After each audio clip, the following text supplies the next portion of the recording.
మిత్రులారా,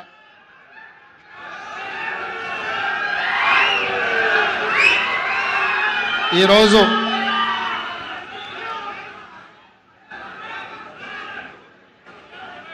తెలంగాణ సమాజానికి కవిగా, గాయకుడుగా,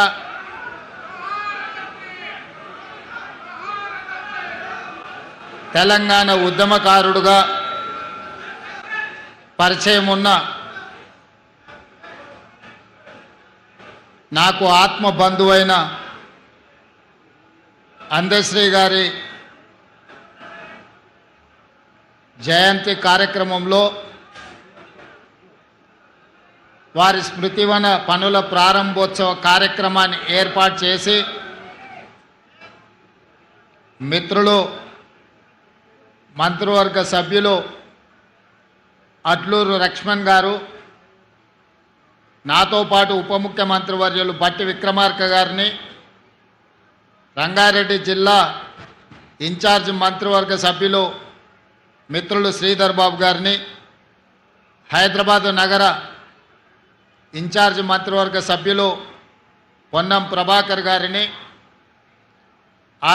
ఆర్ఎండ్బి శాఖ మంత్రివర్యులు సోదరులు కోమటిరెడ్డి వెంకటరెడ్డి గారిని, ప్రభుత్వ సలహాదారులు పెద్దలు సుదర్శన్ రెడ్డి గారిని, శాసనమండలి చీఫ్ విప్ పట్నం మహేందర్ రెడ్డి గారిని, అదేవిధంగా మేడ్చల్ శాసనసభ్యులు మాజీ మంత్రివర్యులు మల్లారెడ్డి గారిని, మరో విప్ అద్దంకి దయాకర్ గారిని, మరో విప్ బల్మూర్ వెంకట్ గారిని, రాజ్యసభ సభ్యులు వేం నరేందర్ రెడ్డి గారిని, మరో రాజ్యసభ సభ్యులు అనిల్ కుమార్ యాదవ్ గారిని, పార్లమెంట్ సభ్యులు డాక్టర్ మల్లు రవి గారిని, అదేవిధంగా బీర్ల ఐలయ్య గారిని, మందుల శామ్యుల్ గారిని, కుంభం అనిల్ కుమార్ రెడ్డి గారిని, శాసనసభ్యులు మనోహర్ రెడ్డి గారిని, అదేవిధంగా మరో శాసనసభ్యులు కాళే యాదయ్య గారిని, మిత్రులు శాసనసభ్యులు డాక్టర్ కవ్వంపల్లి సత్యనారాయణ గారిని, మరో శాసనసభ్యులు లక్ష్మీ కాంతారావు గారిని, డాక్టర్ రాగమయ్య శాసనసభ్యులు గారిని, నాగరాజు ఎమ్మెల్యే గారిని, శ్రీ గణేష్ ఎమ్మెల్యే గారిని,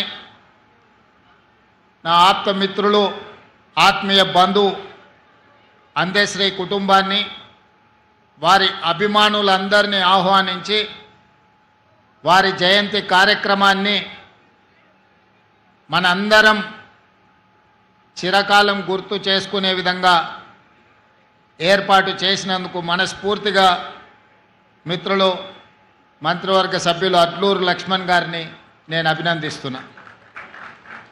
ఈ వేదిక ముందు చాలామంది ప్రజాప్రతినిధులు, అందశ్రీ గారి అభిమానులు అందరు ఇక్కడ ఉన్నారు. మీ అందరికీ లేదా 4 కోట్ల తెలంగాణ ప్రజలకు అందశ్రీ గారు కవిగానో, గాయకుడుగానో, తెలంగాణ ఉద్యమకారుడుగానో పరిచయం ఉండొచ్చు. నాకు మాత్రం కవి, గాయకుడు, తెలంగాణ ఉద్యమకారుడే కాదు, నాకు అందశ్రీ ఒక ఆత్మ బంధువు. తెలంగాణ రాష్ట్రం ఏర్పడిన తర్వాత తెలంగాణ రాష్ట్రంలో జరుగుతున్న పరిణామాలు, ఆనాటి పాలకులు ప్రజల మీద ప్రదర్శిస్తున్న అహంకార పూరితమైన వ్యవహారం, మాలాంటి ప్రజాప్రతినిధుల మీద పెడుతున్న అక్రమ కేసులు, సంపత్ కుమార్, కోమటిరెడ్డి వెంకటరెడ్డి గారు లాంటి శాసనసభ్యులను శాసనసభ సభ్యత్వాన్ని రద్దు చేసి వారి కర్కశత్వాన్ని, వారి ప్రజాస్వామ్య వ్యతిరేక విధానాలను బలంగా ప్రజల మీద రుద్దాలని, ఈ ప్రజల మీద ఆధిపత్యం చెలాయించాలని శాశ్వతంగా 4 కోట్ల తెలంగాణ ప్రజలను కట్టు బానిసలుగా మార్చి వారు, వారి కుటుంబము, వారి కొడుకులు, వాళ్ళ మనమన్లు ఈ రాజ్యాన్ని ఏలాలని ప్రయత్నం చేస్తున్నప్పుడు ఎప్పుడైనా ఏదైనా నిరాశ నిస్పృహలకు లోనైనప్పుడు అందశ్రీ గారు స్ఫూర్తిగా నిలబడేవాళ్ళు. వారు రచించిన జయ జయ హే తెలంగాణనే కాదు, మాయమైపోతున్నాడమ్మ మనిషి అన్నవాడనే పాటనే కాదు, ఎన్నో పాటలు. అవి పాటలు కాదు, అవి తూటాలై ప్రజా వ్యతిరేక పాలకుల గడీలను కుప్పగూల్చే మర పిరంగులై తెలంగాణ రాష్ట్రంలో పేలిని. ఆ స్ఫూర్తే ఎన్ని కేసులు పెట్టినా, ఎన్నిసార్లు జైలుకు పంపించినా, లొంగ తీసుకోవాలని వాళ్ళు ప్రయత్నం చేసినప్పుడల్లా ఒక ధైర్యం, గుండె ధైర్యాన్ని నింపుకోవడానికి అందశ్రీ గారి గానాన్ని, వారి గళాన్ని వినేవాడిని. వారి గానంలో ఉన్న గొప్పతనం, వారి గళంలో ఉన్న స్ఫూర్తి ఈనాడు నేను తెలంగాణ రాష్ట్ర ముఖ్యమంత్రిగా బాధ్యతలు నిర్వహిస్తున్నా అంటే ఆ స్ఫూర్తి నాలో రగల్చిన మాట నిజమని నేను ఈ సందర్భంగా చెప్పదలుచుకున్నాను. మిత్రులారా, ఆనాడు తాపీ మేస్త్రిగా ఉన్న అందశ్రీ గారు ఇటుకపై ఇటుక పేర్చి ఇల్లు కడితే ఎలా ఉంటుందో నైపుణ్యం ఉన్న తాపీ మేస్త్రి పదాలపై పదాలను పేర్చి జయ జయ హే తెలంగాణ అనే గానాన్ని తెలంగాణ ప్రజల గుండెల్లో వారు రగల్చిన ఉద్యమ స్ఫూర్తి తండాలలో, గూడాలలో, మార్మూల పల్లెల్లో దళితులు, గిరిజనులు, ఆదివాసులనే కాదు, తెలంగాణ గడ్డ మీద పుట్టిన ప్రతి బిడ్డను చైతన్యం చేసి కోట్లాది మందిని తెలంగాణ ఉద్యమ బాట నడిపించిన స్ఫూర్తి ప్రదాత అందశ్రీ అని నేను ఈరోజు చెప్పదలుచుకున్నాను. వారి స్ఫూర్తి ప్రజాప్రతినిధులు, పార్టీలు వైఫల్యం చెందినప్పుడు ఉస్మానియా, కాకతీయ యూనివర్సిటీల లక్షలాది మంది విద్యార్థులను ఉద్యమకారులుగా మార్చి వారి పాటనే ఈరోజు మన గుండెల్లో ఒక చైతన్యాన్ని నింపింది. అలాంటి అందశ్రీ వారు రచించిన జయ జయ హే తెలంగాణ రాష్ట్ర గీతంగా మారి ప్రతినిత్యం మన ఇళ్లల్లో, మన బడుల్లో, మన గుడుల్లో మోగుద్ది అని 4 కోట్ల తెలంగాణ ప్రజలు ఆనాడు భావించారు. కానీ కర్కశకులైన పాలకులు త్వర అహంకారంతో పరిపాలనను అందించే వాళ్ళు అందశ్రీ మాటను, పాటను, గళాన్ని నిర్బంధించాలి, నిర్మూలించాలి అని కుట్రపూరితంగా 10 సంవత్సరాలు ఆ పదాన్నే వినిపించనీయకుండా అందశ్రీ మీద కక్షతోని ప్రజలై పాడుకున్న జయ జయ హే తెలంగాణను కప్పిపుచ్చే ప్రయత్నం చేసిరు. ఒకనాడు ఒక కవి చెప్పిండు, పెన్నుల మీద మన్ను గప్పుతే అవి గన్నులై మొలకెత్తుతాయని. నిర్బంధించాలనుకున్న దొరలు ఆ నిర్బంధం నుంచి తెంచుకున్న సంకళ్ళు ఈనాడు తెలంగాణ రాష్ట్ర గీతంగా ప్రతి బడిలో, ప్రతి గుడిలో, ప్రతి ప్రభుత్వ కార్యాలయంలో ఈరోజు మనం మాట్లాడుకునే పరిస్థితి వచ్చిందంటే తాత్కాలికంగా వాళ్ళు అనుకొని ఉండొచ్చు, సంతోషపడి ఉండొచ్చు, లేకపోతే పైశాచిక ఆనందాన్ని పొంది ఉండొచ్చు. అన్నిటికీ మేమే కారణం, అన్నీ మాకే కావాలి అని కోరుకొని ఉండొచ్చు. కానీ పాటతో పెట్టుకున్నాడు అందశ్రీ, గద్దరన్న లాంటి యుద్ధ నౌకలతో పెట్టుకున్నాడు కాల గర్భంలో కలిసిపోతాడని ఆనాడే చెప్పినాం. ఆత్మ గౌరవం కలిగిన అందశ్రీ ఏనాడు ఆ గడప దొక్కే ప్రయత్నం చెయ్యలే. ఏదో ఒక రకంగా రప్పించుకోవాలని అందశ్రీ గారి దగ్గరికి దూతలను పంపిస్తే కూడా వాని బతుకు జడా, వాని మొహం చూడనని చెప్పిన గొప్ప, కుటుంబాన్ని నడపడానికి కష్టమైన రోజుల్లో కూడా ఓ పూట తిని తినకపోయినా అర్ధాకలితో కుటుంబాన్ని నడిపించుకున్నాడు తప్ప దొరల గడీల ముందు నేను మొకరిల్లను అని నిటారుగా నిలబడి చెప్పిన బిడ్డ అందశ్రీ అని చెప్పి నేను ఈ సందర్భంగా గుర్తు చేస్తున్నా. నేను వాడింది 4 కోట్ల తెలంగాణ ప్రజల కోసంగా తప్ప ఈ గడీలలో ప్రజల్ని నిర్బంధించాలనుకునే వాళ్ళ కోసం నేను పాట రాయను, పాట పాడను.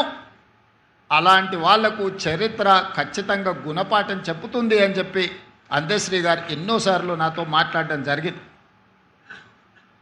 ఆనాడు ఏ విధంగా ఎట్లయినా సరే 600 అయినా అటు సూర్యుడు ఇటు మొలిసినా సరే ఈసారి ఎన్నికల్లో గడీలను బద్దలు కొట్టాలి. ఆ గడీలను బద్దలు కొట్టాలంటే తెలంగాణ సమాజంలో ఉన్న యువకులు మర పిరంగులై పేలాలి అని ఆలోచనతోని నేను అందశ్రీ గారిని కలవాలనుకున్నా. అందరు రాజకీయ నాయకుల్లాగానే మాట మాట్లాడితే మాట తర్వాత మర్చిపోతారన్న అనుమానంతో అందశ్రీ గారు నన్ను బహిరంగంగా కలవడానికి కూడా ఒకసారి ఇష్టపడలే. నేను చెప్పిన ఒకసారి కలవడం వల్ల మీ అనుమానాలైనా తొలగిపోవచ్చు, నా అవగాహన అయినా పెరగవచ్చు. కలవడం ద్వారా తెలంగాణ సమాజానికి మేలే జరుగుతుంది తప్ప ఎవరికి అన్యాయం జరగదని నమ్మకం, విశ్వాసం, భరోసా అందశ్రీ గారికి కల్పిస్తే ఒక మిత్రుడి ఇంటిలో అందశ్రీ గారు కలిసిండ్రు. 10 నిమిషాలు ఉంటా, అంతకు మించి నేను ఉండను అని ఆనాడు అందశ్రీ గారు అన్నారు. 5 నిమిషాలకు అయినా మనం కలుద్దాం. ఈనాడు మనందరం ఏకలు కావాల్సిన అవసరం ఉన్నది. ఎంత పెద్ద సర్పానైనా చీమల దండు దండించగలుగుద్ది, మనందరం కూడా దండు కట్టాల్సిన అవసరం ఉందని ఆనాడు అందశ్రీ గారితో మాట్లాడిన సందర్భంగా నేను వారికి విజ్ఞప్తి చేసి, నా జీవితంలో జరిగిన అనేక సంఘటనలు ఆయన నిశితంగా నిశ్శబ్దంగా గమనిస్తూనే ఉన్నాడు. ఆ రోజు వారు నాతో అన్నాడు. తర్వాత నా కుటుంబాన్ని కలవనికి వచ్చినప్పుడు నా కుటుంబ సభ్యులతో తన ఆవేదనను వెలిబుచ్చిండు.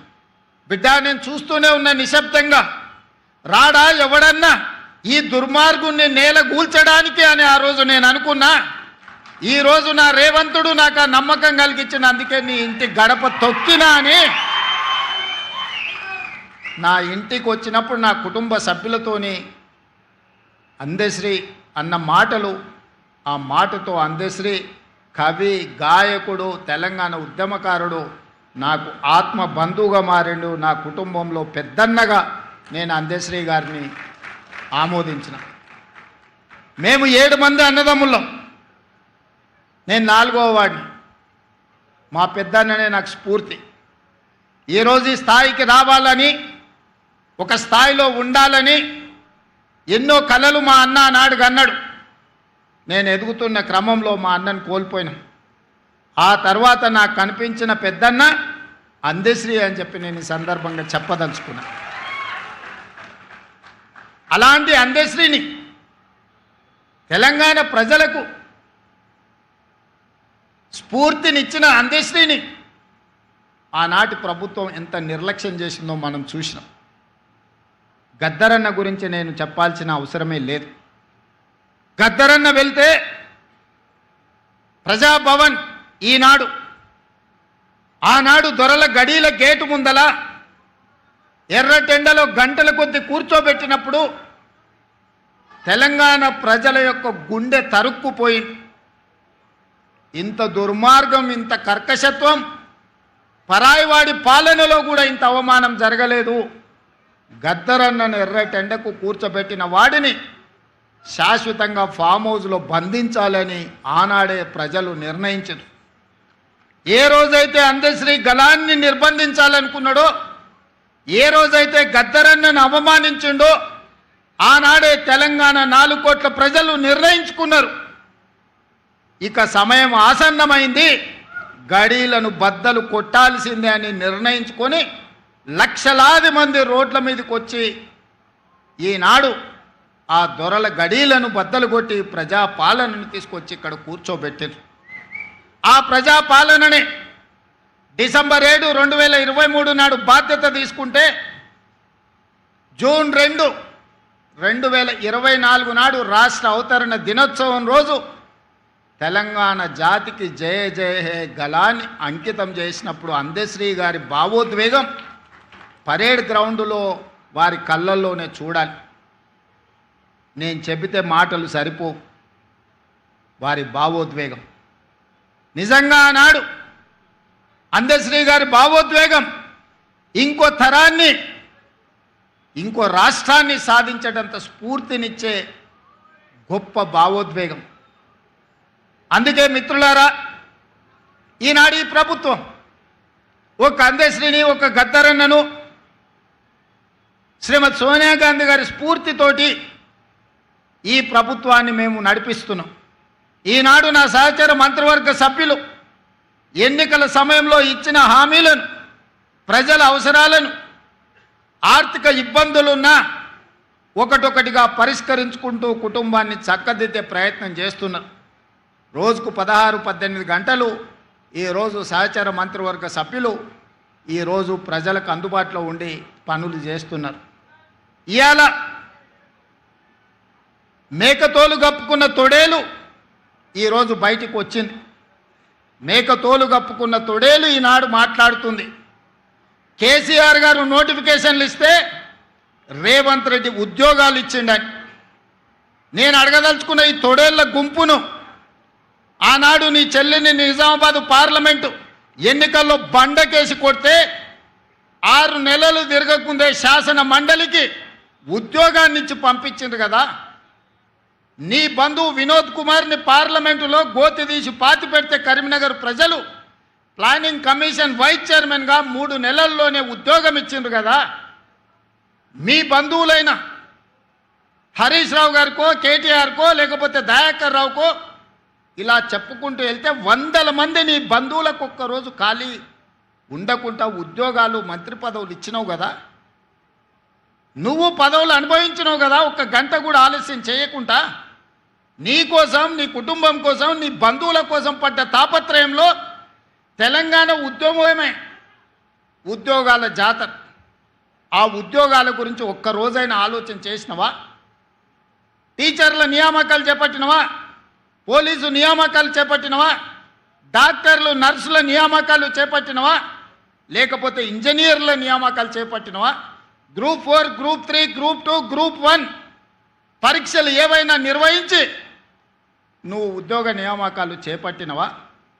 మేము నోటిఫికేషన్లు ఇచ్చినాం, రేవంత్ రెడ్డి నియామకాలు చేపట్టినన్ని నిస్సిగ్గుగా నడి బజార్లో నిలబడి మాట్లాడుతున్నావు కదా. ఈరోజు ఒక్క మాట నేను అడగదలుచుకున్నా. నోటిఫికేషన్లు ఇచ్చి ప్రశ్న పత్రాలను జిరాక్స్ సెంటర్లో పల్లి బఠానీలుగా అమ్ముకుని వందలాది కోట్ల రూపాయలు సంపాదించుకున్నావు తప్ప ఆ పరీక్షలను పూర్తి చేసి పిల్లలకు ఉద్యోగ నియామక పత్రాలు ఇవ్వాలన్న ఆలోచన ఏనాడైనా నీ కుటుంబానికి వచ్చిందా? నీకో, నీ చెల్లికో, నీ చుట్టానికో ప్రజలు బండకేసి కొడితే ఎంబడే మళ్ళీ ఉద్యోగ నియామక పత్రాలు అందజేసి మీ కుటుంబం కళ్ళల్లో ఆనందం చూసినారు, మీ ఇంట్లో పండుగలు జరుపుకున్నారు. కానీ తల్లిదండ్రులు ఉపాధి హామీ కూలీ పని చేసి రూపాయి కూడబెట్టి ఉస్మానియా, కాకతీయ యూనివర్సిటీలలో పీజీలు, పిహెచ్డీలు చదివించి పోటీ పరీక్షలకు అశోక్ నగర్, దిల్సుఖ్ నగర్ చౌరస్తాలో, అమీర్పేట చౌరస్తాలో 10 ఏళ్ళు కోచింగ్ సెంటర్ల చుట్టూ తిరిగితే పరీక్షలు నిర్వహించి వాళ్లకు ఉద్యోగాలు ఇవ్వాలన్న ఆలోచన ఏనాడైనా మీకు వచ్చిందా? వాళ్ళ పట్ల ఎప్పుడైనా మానవీయ కోణంలో మీరు ఆలోచన చేసిరుగా? మీరు ఎప్పుడైనా వాళ్ళ పట్ల మనుషులుగా ప్రవర్తించిందా అని నేను ఈరోజు అడుగుతున్నా. 2011 ఉమ్మడి రాష్ట్రంలో గ్రూప్ 1 పరీక్షలు నిర్వహిస్తే 2026లో నేను వచ్చి, మా మిత్రుడు బట్టి విక్రమార్క గారు వచ్చి 2024లో నోటిఫికేషన్ ఇచ్చి వాళ్ళ నియామకాలు చేపట్టే వరకు 16 సంవత్సరాలు ఆ పిల్లలు గ్రూప్ 1 ఉద్యోగాలు రాకపోతే ఏమైపోతారని నేను ఈరోజు అడగదలుచుకున్నా. 2011లో 21 సంవత్సరాలు నిండి పట్టభద్రుడైన యువకుడు గ్రూప్ 1 ఉద్యోగం వచ్చి తెలంగాణ పునర్నిర్మాణంలో భాగస్వామి కావాలని తల్లిదండ్రులకు ఇంటికాడ కాళ్ళకు దండం పెట్టి పట్నం బయలుదేరిన పిల్లలు 15 సంవత్సరాలు కోచింగ్ సెంటర్ల చుట్టూ తిరిగి వందలాది మంది చచ్చిపోయి, ఖమ్మం దగ్గర ఒక యువకుడు వేగంగా వస్తున్న రైలుకు ఎదురెళ్ళి రైలును గుద్దుకొని ప్రాణాలు వదిలిన మాట నిజం కాదా? ఉస్మానియా యూనివర్సిటీలో మురళీ ముదిరాజ్ అని మెదక్ జిల్లాకు సంబంధించిన యువకుడు ఉరేసుకొని చనిపోయిన మాట నిజం కాదా? ఇలా నేను ఉదాహరణలు చెప్తే వందల కొద్ది ఉదాహరణలు ఉన్నాయి. ఆనాటి ప్రభుత్వం యొక్క నిర్లక్ష్యం, కల్వకుంట్ల చంద్రశేఖర్ యొక్క అహంకారం, ఆయన కుటుంబ సభ్యుల కోసం స్వార్థంతో అందించిన పరిపాలన ఈ తెలంగాణ సమాజాన్ని శవాలమయంగా మార్చింది, దుఃఖ సముద్రంలో నింపింది, దుఃఖ సముద్రంలో మునిగిపోయింది తెలంగాణ రాష్ట్రం 10 సంవత్సరాలు. అలాంటి తెలంగాణను వచ్చిన మొదటి సంవత్సరంలో 67,674 ప్రభుత్వ ఉద్యోగాలు, దాదాపుగా 70,000 ఉద్యోగాలు, ఎల్బీ స్టేడియం సాక్షిగా, శిల్పారామం సాక్షిగా, నక్లెస్ రోడ్డు మీద ఉన్న అంబేద్కర్ సాక్షిగా నియామక పత్రాలు, ఉద్యోగాలు వచ్చిన పిల్లల్నే కాదు వాళ్ళ కన్న తల్లిదండ్రులను అక్కడికి పిలిపించి వాళ్ళ కళ్ళ ముందు నీ కొడుకు ప్రయోజకుడైండు, నీ కొడుకు ఒక డిఎస్పీ అయిండు, నీ కొడుకు ఒక ఆర్టీఓ అయిండు, నీ కొడుకు ఒక కమర్షియల్ ట్యాక్స్ కమిషనర్ అయిండు, నీ కొడుకు ఒక ఎంపీడీఓ అయిండు, నీ కొడుకు ఒక ఎస్ఐ అయిండు, నీ కొడుకు ప్రయోజకుడైండని ఆ తల్లిదండ్రుల కళ్ళ ముందు నియామక పత్రాలు అందజేసినప్పుడు ఆ పేదోళ్ళ కళ్ళల్లా, ఆ దళితుల బిడ్డల కళ్ళల్లా ఈరోజు మా లక్ష్మణ్ అంటుండు, అన్నా 52 మంది మా దళిత బిడ్డలు గ్రూప్ 1 ఉద్యోగాలు వచ్చినాయి, నువ్వు నియామక పత్రాలు చేపడితే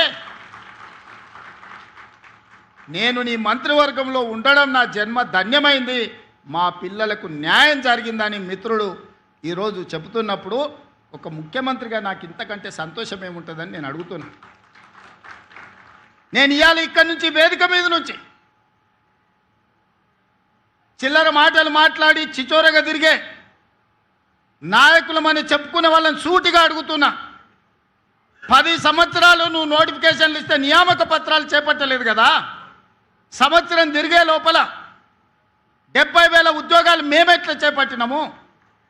15 సంవత్సరాలు గ్రూప్ 1 నియామక పత్రాలు నువ్వు అందించకపోతే పరీక్షలు పెట్టి ప్రశ్నాపత్రాలు బజార్లో నువ్వు కోట్ల రూపాయలకు అమ్ముకొని నువ్వు వేల కోట్ల రూపాయలకు పడగకెత్తితే మీ తండ్రి గారు ఎర్రవల్లిలో 1000 ఎకరాల ఫామ్ హౌస్ కట్టుకుంటాడు, నువ్వు జన్వాడలో 100 ఎకరాల ఫామ్ హౌస్ కట్టుకుంటావు, నీ బావ హరీష్ రావు మోయినాబాద్లో 50 ఎకరాల ఫామ్ హౌస్ కట్టుకుంటాడు, నీ చెల్లెలు కవితమ్మ శంకర్పల్లిలో 25 ఎకరాల ఫామ్ హౌస్ కట్టుకుంటారు. తెలంగాణ రాష్ట్రం మాత్రం 8,11,000 కోట్ల రూపాయల అప్పులో మునిగిపోతుంది. మీకు టీవీలు వచ్చినాయి, మీకు పేపర్లు వచ్చినాయి, 1000 కోట్ల వ్యాపారాలు వచ్చినాయి. ఇంత ఆగర్భ శ్రీమంతులు నిజాం కంటే ధనవంతులుగా మీరెట్లా మారుతారు? 10 సంవత్సరాలల్లా 70,000 కోట్ల రూపాయల అప్పున్న రాష్ట్రం 8,11,000 కోట్ల రూపాయలకు తెలంగాణ ఎట్లా దిగజారిపోయిందో ప్రజలకు జవాబు చెప్పాల్సిన బాధ్యత లేదా అని ఈరోజు మేకతోలు కప్పుకున్న తొడేళ్ళని నేను అడగదలుచుకున్నా. అప్పుడే ప్రజలు మర్చిపోయినరు అనుకుంటున్నావా? మీ కుటుంబాన్ని అప్పుడే ప్రజలు క్షమించిండ్రని అనుకుంటున్నావా? మీ కుటుంబం వల్ల ఈ తెలంగాణ సమాజానికి దాపురించిన ప్రమాదాన్ని ప్రజలు గుర్తించలేదనుకుంటున్నావా? నన్ను తిట్టినంత మాత్రానో, నీ కడుపులో ఉన్న విషాన్ని వెదజల్లినంత మాత్రానో తెలంగాణ ప్రజలు నిన్ను క్షమిస్తారనుకుంటే ఈనాటికి, ఆనాడు కాదు, తెలంగాణ కవి చెప్పిండు, నిజాముల పైజామాలు ఊడగొడతాం, దిగంతాలకు తరిమి కొడతామని. ఇవాళ నేను చెప్తున్నా, ఆనాడు ఆ కవి స్ఫూర్తిగా నిజాముల పైజామాలు ఊడగొట్టి దిగంతాలకు ఆనాడు తరిమిను. సాయుధ రైతాంగ పోరాటం, బండెనక బండి కట్టి ఏ బండ్లో పోతో కొడుకో, చుట్టుముట్టు సూర్యాపేట నట్ట నడమ నల్లగొండ కడతాం నీ గోరి అని బండి యాదగిరి స్ఫూర్తి ఈరోజు కూడా మా దగ్గర ఉన్నది. ఇవాళ నేను చెప్తున్నా, గజ్వెల్లనే నిన్ను సమాధి చేసే బాధ్యత మాది, మా యువకులది. తెలంగాణ సమాజం మీకు అన్ని అవకాశాలు ఇచ్చింది, ఆస్తులు ఇచ్చింది, అంతస్తులు ఇచ్చింది, ఆగర్భ శ్రీమంతులను చేసింది. ఏమి తక్కువ చేసింది తెలంగాణ? ఏమి తక్కువ ఇచ్చింది మీకు ఈ తెలంగాణ? మరి తిరిగి తెలంగాణ 4 కోట్ల ప్రజలకు మీరు మీ కుటుంబంలో నలుగురు ఏమిచ్చిందని ఈరోజు తెలంగాణ సమాజం మిమ్మల్ని అడుగుతుంది. ఏం అన్యాయం చేసింది మీకు? చెప్పులు లేకుంటే తిరిగేటోళ్లకు, గంజి గతి లేని వాళ్ళకి ఇలా బెంచ్ కార్లకు వచ్చినాయి కదా. అమెరికాలో బాత్రూమ్లు కడుక్కునేటోడు ఈరోజు తెలంగాణ రాష్ట్రానికి మంత్రి అయింది కదా. దుబాయ్ పాస్పోర్ట్ బోకరు తెలంగాణ రాష్ట్రానికి ముఖ్యమంత్రి అయింది కదా. ఏం తక్కువ చేసిందని నేను అడుగుతున్నా తెలంగాణ మీకు. ఎన్నడైనా ఏ దుబాయ్కి పంపించే పాస్పోర్ట్ బ్రోకర్ కేంద్ర మంత్రిగా తెలంగాణ రాష్ట్రానికి ముఖ్యమంత్రి అవుతాడని కలలు కన్నాడా? అలాంటి దుబాయ్ పాస్పోర్ట్ బ్రోకర్ని ఇవాళ తెలంగాణ రాష్ట్రానికి ముఖ్యమంత్రిగా తెలంగాణ ప్రజలు చేశారు. అమెరికాలో బాత్రూంలు కడుక్కునే నిన్ను ఐటీ ఇండస్ట్రీస్ మినిస్టర్గా 10 సంవత్సరాలు ఈ ప్రజలు భరించారు. రబ్బర్ చెప్పులు లేని కోమటిరెడ్డి వాళ్ళ ఇంటి ముందల 1000 రూపాయల కోసం గంటల కొద్దీ నిలబడ్డ నిన్ను, నీ కుటుంబాన్ని ఈరోజు మంత్రిగా చేసిండ్రు. బతుకమ్మ చీరలు, బోనాలు, బతుకమ్మలు వస్తే వసూలు చేసే మీ చెల్లెల్ని కూడా ఎమ్మెల్సీ, ఎంపీగా తెలంగాణ సమాజం చేసింది కదా. చివరికి సారాలో సోడా పోసే ఆయన సడ్డకుని కొడుకుని కూడా రాజ్యసభ సభ్యులను చేసింది కదా. ఇది తెలంగాణ ప్రజలు చేసిన త్యాగం కాదా? ప్రాణాలు ఇవ్వడమే కాదు, ఆత్మ బలిదానాలు చేసుకోవడమే కాదు, మీకు ఇంత ఐశ్వర్యాన్ని, అంతస్తులను అందించిన తెలంగాణకు మీరు చేసిన ద్రోహం ఏందో తెలంగాణ సమాజం మర్చిపోయిందని మీరు అనుకుంటున్నారా? ఇవాళ అందుకే నేనున్నంత వరకు, ప్రజలతో మమేకమైనంత కాలం నిన్ను, నీ కుటుంబాన్ని తులసి వనం లాంటి తెలంగాణ సమాజంలో గంజాయి మొక్కను మొలకెత్తనిచ్చే సమస్యనే లేదు. అందుకే మా స్ఫూర్తి అందశ్రీ, మా స్ఫూర్తి గద్దరన్న, మా స్ఫూర్తి సోనియా గాంధీ. మరి నీ స్ఫూర్తి ఎవరని అడుగుతున్నా. నిజామా? కాసిం రిజ్వీనా? ఈడీ అమీనా? ఎవడు నీ స్ఫూర్తి? ఏ జాతి నీది? నీ జాతేంది? నీ నీతేంది? నీకు మాకు పోలికేంది? నీకు మాతో పోటేంది? మేము అదమర్చినప్పుడు, మేము కనుమూర్చినప్పుడు 4 కోట్ల తెలంగాణ సభానేజ్ని కబలించి దోపిడీకి పాల్పడుతుంది కదా. ఆ దోపిడీని మేము అంత ఈజీగా మర్చిపోతామా? అయినా ఒక్క మాట చెప్పదలుచుకున్నా. సరిగ్గా 2 తరాల ముందు నిజాం నవాబు కాసిం రిజ్వీ ప్రపంచంలో ఆగర్భ శ్రీమంతులు, ప్రపంచంలోనే అత్యంత ధనికుల లెక్కగట్టినప్పుడు మొదటి 2 స్థానాలలో ఆనాడు నిజాం ప్రభు ఉండే. సరిగ్గా 2 తరాల తర్వాత ఒక పారిశ్రామికవేత్త బాగా రాణించి 1000 కోట్ల రూపాయలు సంపాదించినాక ఆయనకు కోరిక కలిగింది. అరే, ప్రపంచంలోనే శ్రీమంతుడైన నిజాం కుటుంబాన్ని కలుద్దాం, ఎవరున్నారు ఆ కుటుంబం అని ఎతికిండు. కలుద్దామని ప్రయత్నం చేసిండు. కకావికలం అయిపోయి చెట్టుకొకడు, పుట్టకొకడు, దేశానికొకడు దిక్కులేని పరిస్థితి నిజాం కుటుంబానికే పట్టింది. నీ కుటుంబం ఎంత? ఈకలోది, తోకలోది. ఇవాళ నువ్వు అనుకుంటున్నామేమో చాలా ఉన్నాయని. ఏది ఉండదు బిడ్డ, బిచ్చమెత్తుకొని బతకాల్సి వస్తుంది. తెలంగాణ సమాజం గమనిస్తుంది. ప్రపంచానికి ఆగర్భ శ్రీమంతుడైన నిజాము 3వ తరం వచ్చే లోపల చూద్దామంటే కూడా దొరకని పరిస్థితి ఈ ప్రాంతంలో ఉత్పన్నమైంది. నువ్వెంత? నీ బిషాత్ ఎంత? నీ జాతి ఎంత? నీ జాతి ఈ ప్రజా పరిపాలన మీద శాపనార్థాలు పెడుతుందా? చర్చకు రమ్మంటే చేత కాదు, అసెంబ్లీకి రమ్మంటే ఇంట్లో వండుకుంటాం. ఇంట్లో వండుకొని వెనకంగా కుట్రలు, కుతంత్రాలు. తెలంగాణ సమాజం ఎడ్డిదో గుడ్డిదో కాదు. తెలంగాణ సమాజం చైతన్యవంతమైంది. అదే సమయంలో తెలంగాణ సమాజం సంయమనంతో వ్యవహరిస్తుంది. 220 సంవత్సరాలు పరిపాలించిన నిజామును కూడా సాయుధ రైతాంగ పోరాటం ద్వారా మట్టి గరిపించి ఈ నేలలోనే కలిపేసి తెలంగాణ చైతన్యాన్ని ప్రదర్శించారు. నువ్వెంత? నువ్వు 10 ఏళ్ళు ముఖ్యమంత్రిగా ఉంటే నిజాం కంటే గొప్పని అయిపోయినాయని విర్రవీగితే ఈ తెలంగాణ సమాజం ఊరుకుంటుందా? ఈ తెలంగాణ సమాజం నిన్ను క్షమిస్తుందని నువ్వు అనుకుంటున్నావా?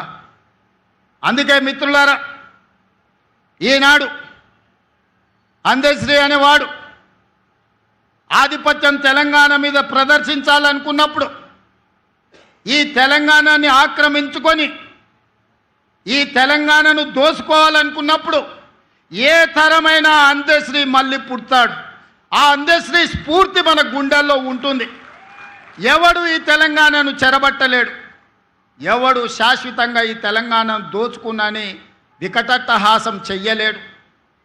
అప్పుడు అందశ్రీ తప్పకుండా వస్తాడు, పాటై వస్తాడు, తెలంగాణ సమాజాన్ని చైతన్యం చేస్తాడు.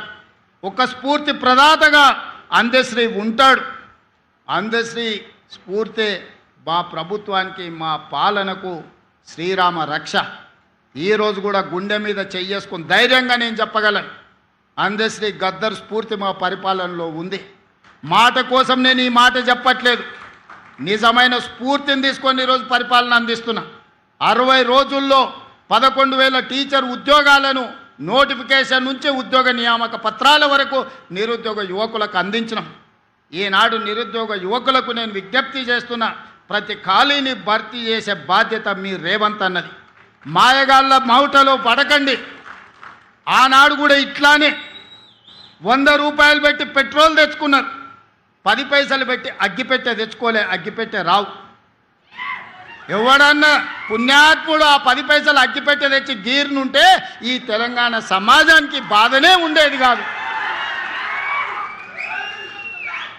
అది చూసి భావోద్వేగానికి లోగైన తెలంగాణ బిడ్డలు, ఓ శ్రీకాంతాచారి, ఓ ఈశాన్ రెడ్డి, ఓ వేణుగోపాల్ రెడ్డి, ఓ సురేష్ నాయక్, ఓ యాదయ్య, ఓ కానిస్టేబుల్ కిష్టయ్య ఉరి కొయ్యలకి ఏలాడిను.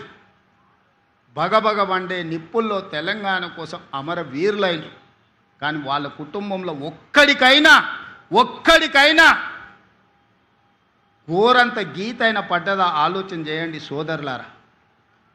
ఎంత దుర్మార్గులో, ఎంత కుట్రపూరితమైన జాతో ఆ జాతి ఈ తెలంగాణ సమాజాన్ని, తెలంగాణ జాతిని చెరబట్టాలని ఆలోచన చేస్తుంది. ఆనాటి నుంచి ఈనాటి వరకు, ఆనాడు మలి ఉద్యమంలో మొదటి ఆత్మ బలిదానం చేసుకున్న శ్రీకాంతాచారి తల్లి శంకరమ్మ బతికే ఉంది. నిన్ననో మొన్ననో ఆ అమ్మ మాట్లాడింది.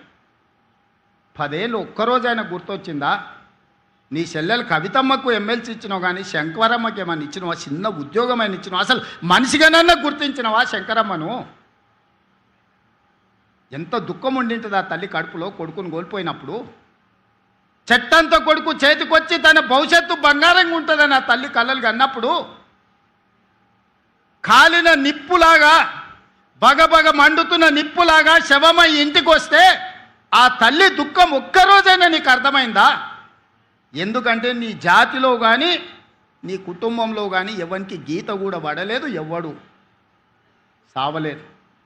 మంది చచ్చిపోయినరు కాబట్టి, సమిధలు అయినరు కాబట్టి, ఆ సమిధలనే నీ మెట్లుగా మార్చుకొని అధికారంలోకి వచ్చినావు. ఇవాళ అదే శంకరమ్మకు మేము ఈరోజు మహిళా కమిషన్ సభ్యురాలను చేసినాం. తెలంగాణ ఉద్యమ స్ఫూర్తిని నింపిన ఆడబిడ్డ వీరనారి చాకలి ఐలమ్మ మనకు స్ఫూర్తి. వీరనారి చాకలి ఐలమ్మ మనమరాల్ని ఈరోజు మనము మహిళా కమిషన్లో సభ్యురాలుగా నియమించినాం. ప్రొఫెసర్ కోదండరామ్ గారిని ఎమ్మెల్సీగా చేసినాం. ఎన్ని ఉద్యమకారులకు ఈరోజు గౌరవించినామో ఒక్కసారి లెక్క తీయండి. మా భట్టి గారికి విజ్ఞప్తి చేస్తున్నా, తెలంగాణ ఉద్యమంలో ముందు బాగానే నిలబడి రెక్కల్ని ముక్కలు చేసుకొని గొంతుని విప్లవాలకు అంకితం చేసిన కుటుంబాలను 9 మందిని గుర్తించి రాష్ట్ర ప్రభుత్వం అధికారికంగా కవులను, యాదగిరి లాంటి వాళ్ళను, చాలామందిని, గోరె టెంకన్నను, పార్టీని, జెండాను చూడకుండా ఈ గొప్ప కవులను సత్కరించి ₹1 కోటి ప్రతి కుటుంబానికి ఆర్థికంగా వాళ్ళు వయసు మొత్తం ఈ తెలంగాణ జాతికి అంకితం చేసి రెక్కలు ముక్కలు చేసుకున్న వాళ్ళు ఈ వయసులో పిల్లలకు కనీసం చదివించడానికో, పట్టెడు అన్నం పెట్టడానికో, పెళ్లి చేయడానికో ఆర్థిక స్తోమత లేని పరిస్థితుల్లో 9 మంది కవులను తెలంగాణ అవతరణ దినోత్సవం రోజు సన్మానం చేయడం కాదు, తలా ₹1 కోటి ఆర్థిక మద్దతు మన రాష్ట్ర ప్రభుత్వం ఇచ్చింది. ఇది నా సొమ్ము కాదు, ఇది ప్రజల సొమ్ము. ప్రజల కోసం పనిచేసిన వాళ్ళకు చెందాలి అని ఆ కవులను గాయకులని ప్రభుత్వం సన్మానించింది, గౌరవించింది, ఆర్థికంగా సహాయాన్ని అందించింది. ప్రజా జీవితంలో ఉన్న వాళ్ళకు చాలామందికి ఈరోజు మనం ప్రజాప్రతినిధులకు అవకాశం ఇచ్చిన గిన్నే మా దయాకర్ ఉన్నట్టున్నాడు, ఉద్యమంలో ఉన్నాయన, తెలంగాణ ఉద్యమంలో పనిచేసిన ఆయన ఈరోజు ఎమ్మెల్సీ వేదిక మీద ఉన్నాడు. దయాకర్ ఉన్నట్టున్నాడు, దయాకర్ని ఎమ్మెల్సీ చేసినాం, ఆనాడు తెలంగాణ ఉద్యమంలో పనిచేసినాడు. ఇట్లా నేను చెప్పుకుంటూ వెళ్తే వందల మందికి అవకాశాలు కల్పించింది ఈ ప్రభుత్వం. అందుకోసం మేము దిగిపోవాలనా? ఎందుకోసం దిగిపోవాలి? పోవాలి అని అంటున్నాడు. ఎందుకోసం పోవాలి? నువ్వు దోసుకోవడానికి పోవాలనా? నీ దొంగతనాల కోసం మేము దిగిపోవాలనా? నీ కుటుంబ దురాశ కోసం మేము దిగిపోవాలనా? ఆడపిల్లలకు ఉచితంగా బస్సు ప్రయాణం ఇచ్చినందుకు మేము దిగిపోవాలనా? ప్రతి ఇంట్లో రేషన్ కార్డు ఇచ్చినందుకు దిగిపోవాలనా? ప్రతి పేదవాడికి 3,28,00,000 మందికి సన్న బియ్యం 6 కిలోల లెక్కన ఈరోజు బుక్కడి బువ్వ పెడుతున్నందుకు మేము దిగిపోవాలనా? 200 యూనిట్లు 50 లక్షల కుటుంబాలకు ఉచితంగా ఇచ్చినందుకు దిగిపోవాలనా? 7 లక్షల మందికి ఇందిరమ్మ ఇండ్లు ఇచ్చినందుకు మేము దిగిపోవాలనా? 500 రూపాయలకే సిలిండర్ ఇచ్చినందుకు మేము దిగిపోవాలనా? 70,000 ప్రభుత్వ ఉద్యోగ ఖాళీలను భర్తీ చేసినందుకు మేము దిగిపోవాలనా? రైతుల కోసం రైతు భరోసాతో పాటు 21,000 కోట్ల రూపాయల రైతు రుణమాఫీ చేసినందుకు మేము దిగిపోవాలనా? దేనికోసం దిగిపోవాలా? దేనికోసం దిగాలా? దేనికోసం దిగాలని నేను అడుగుతున్నా. అందుకోసమనే ఈరోజు తెలంగాణ సమాజం నిటారుగా నిలబడ్డది. ఎవరు మాట్లాడినా, ఎవరు ఇట్లాంటి ఏషాలు వేసినా ఈ సమాజం నిలబడి ఎదుర్కొంటుంది. అందుకే ఈరోజు మిత్రులారా, ఎవరు ఎన్ని ఏషాలు వేసినా, చిల్లర మల్లర విషయాలను ప్రస్తావించినా తెలంగాణ సమాజం స్పష్టంగా గమనిస్తుంది. తెలంగాణ సమాజం నిర్ణయం తీసుకోవాల్సినప్పుడు నిర్ణయం తీసుకుంటుంది. ఈరోజు కూడా నేను చెప్తున్నా, ఈ వేదిక నుండి రాసుకోండి, మీరు మీ కుటుంబ సభ్యులు రికార్డు చేసుకొని ప్రతిరోజు రాత్రి పడుకునే ముందలా పొద్దున్నే తెల్లారగట్లనే మీరు వినండి. 94 నుంచి 2004 వరకు 2 సార్లు తెలుగుదేశం పార్టీ అధికారంలో ఉన్నది. 2004 నుంచి 2014 వరకు 2 సార్లు కాంగ్రెస్ పార్టీ అధికారంలో ఉన్నది. 2014 నుంచి 2023 డిసెంబర్ వరకు మీరు 2 సార్లు అధికారంలో ఉన్నారు. 2024 నుంచి 2034 వరకు ప్రజా పాలన అధికారంలో ఉంటుంది. ఇది చరిత్ర, ఇదే చరిత్ర, ఇదే భవిష్యత్తు. మీకు చెప్పుకోవడానికి గతం ఉందేమో కానీ చర్చించుకోవడానికి భవిష్యత్తు లేదు. మీకు భవిష్యత్తు లేకుండా మీ భవిష్యత్తును భావి తరాలకు మీరు చేసిన దుర్మార్గాలను ఒక పాఠంగా చరిత్రకు అప్పచెప్పే బాధ్యత మేము తీసుకుంటాం. ఈరోజు ఇక్కడికి వచ్చిన అందశ్రీ అభిమానులు, ఇక్కడికి రాలేకపోయిన కోట్లాది మంది అందశ్రీ గద్దరన్న అభిమానులు ఇదే శపథంగా తీసుకొని గల్లీ గల్లీ తిరుగుతారు, గుండె గుండె తడతారు, గూడెల దగ్గరికి గుడిసెల దగ్గరికి వెళ్ళి ప్రజలకు వివరిస్తారు ఎవరి పాలనైంది, ఎవరి పాలైంది తెలంగాణ, ఎవరు ఉంటే ఈ తెలంగాణకు మేలో తప్పకుండా జరుగుతుందని తెలియజేస్తూ మీ అందరి దగ్గర సెలవు తీసుకుంటున్న ధన్యవాదాలు మిత్రులారా.